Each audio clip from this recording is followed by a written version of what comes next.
हैं नहीं मारे जाते, हश्र तक मेरे गले मेरे पड़ता तेरा। बरेली की तकरीर के बाद कुछ लोग उलझन में पड़ गए और दबाव बनाने लगे। मैंने उनसे कहा क्या दबे जिस पे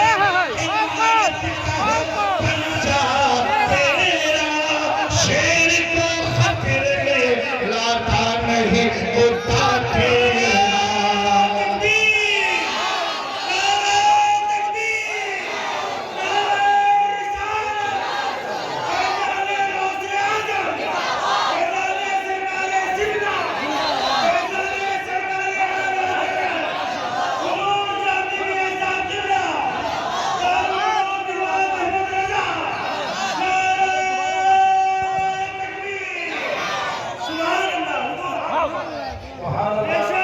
मेरे प्यारे लोग समझे थे कि तबाह नहीं